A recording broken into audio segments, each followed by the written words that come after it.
ఈ విగ్రహారాధన మీద, ఈ దేవాలయ వ్యవస్థ మీద నమ్మకం లేనటువంటి ఒకరి ఇద్దరి వల్ల అపచారం జరగడానికి అవకాశం ఉంది కాబట్టి వారి కోసం మిగతా వారంతా కూడా దూరంగా ఉండవలసినటువంటి అవసరం ఉంది. మరీ ముఖ్యంగా ఈ రోజు సనాతన ధర్మానికి వేదికలు కావలసినటువంటి హిందూ ఆలయాలన్నీ కూడా రాజకీయ పక్షాలకు, రాజకీయ నాయకులకు పునరావాస కేంద్రాలయ్యాయి. సంతుష్టీకరణ రాజకీయంలో ఇవన్నీ కూడా వారిని సంతుష్టులు చేయడం కోసం దేవాలయ కేంద్రాలను వాడుకోవడం అనేటువంటిది నిజంగా దురదృష్టకరమైనటువంటి విషయం. హిందూ సమాజం అంతా కోరుతూ ఉంది, హిందూ ఆలయాలు మాత్రమే మీ పెత్తనం అవసరం లేదు. నిజంగా మీరు సంరక్షించదలుచుకుంటే అన్యమతాల శ్రద్ధా కేంద్రాలను కూడా మీరు స్వీకరించండి, అన్నింటినీ మీరు పర్యవేక్షించండి. లేదు నిజమైనటువంటి సెక్యులర్ దేశమని మీరు చెప్పదలుచుకుంటారా, హిందూ ఆలయాలను కూడా మీ పర్యవేక్షణ నుండి బయటకు తీసుకురండి. హిందూ సమాజం హిందూ ఆలయాలను పర్యవేక్షించుకోగలదు, సంరక్షించుకోగలదు. అనాదిగా మీ ఆసరాతో ఈ దేవాలయాలు బ్రతకలేదు.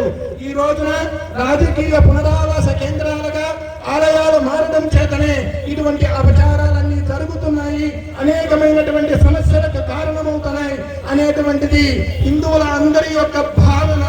కాబట్టి పాలకులకి కూడా మన విజ్ఞప్తి ఏమిటి అంటే, మీరే చెప్తూ ఉన్నారు అన్యమతస్థులకు ఇవి ఆవాస కేంద్రాలు కాకూడదు అని చెప్పి సాక్షాత్తు ముఖ్యమంత్రి గారే చెప్పారు.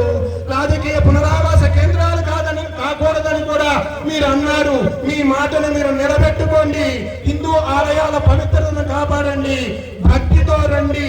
ప్రహరీ లోపల, ఆలయ ప్రహరీ లోపల ఏ రకమైనటువంటి రాజకీయ నినాదాలు కానీ, రాజకీయ కార్యకలాపాలు కానీ, ఏ రకమైనటువంటి రాజకీయాలకి ఇవి కేంద్రం కాకూడదు అని చెప్పి కోరుకుంటూ మరొకసారి హిందువుల యొక్క అతి పవిత్రమైనటువంటి లడ్డూలు కల్తీ విషయం మీద సమగ్రమైనటువంటి దర్యాప్తు చేసి బాధ్యులైనటువంటి వారు ఏ స్థాయి వారైనా ఎవరైనా వారిని కఠినంగా శిక్షించాలి అని చెప్పి మేము కోరుకుంటూ ఉన్నాము. ఎందుకు అంటే ఈ అనుమానాలకి అనేక విషయాలు బీజాలు వేశాయి.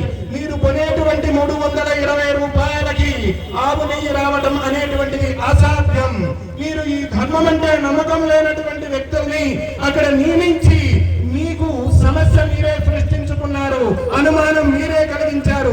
హిందువుల మీద జరుగుతున్నటువంటి దాడులు, గతంలో జరిగినటువంటి అటువంటి అనేకమైనటువంటి దాడులు, పిఠాపురం కావచ్చు, రామతీర్థంలో రాముడి విగ్రహాన్ని తొలగిస్తే ఆక్సాబ్లేడు చూపించి ఈ ఆక్సాబ్లేడుతో రాముడి తలకొయ్య కోశారు అని చెప్పి పోలీసు అధికారులు చెప్పారు అంటే హిందూ సమాజాన్ని ఏ విధంగా భావిస్తున్నారు?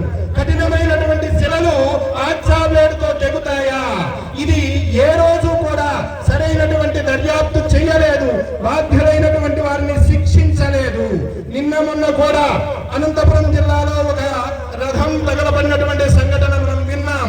ఇటువంటి కార్యక్రమాలు, ఇటువంటి చర్యలు పునరావృతం కాకుండా పాలకులు కఠినమైనటువంటి నిర్ణయాలు చేయాలి, కఠినమైన చర్యలు తీసుకోవాలి, బాధ్యులైనటువంటి వారిని శిక్షించాలి.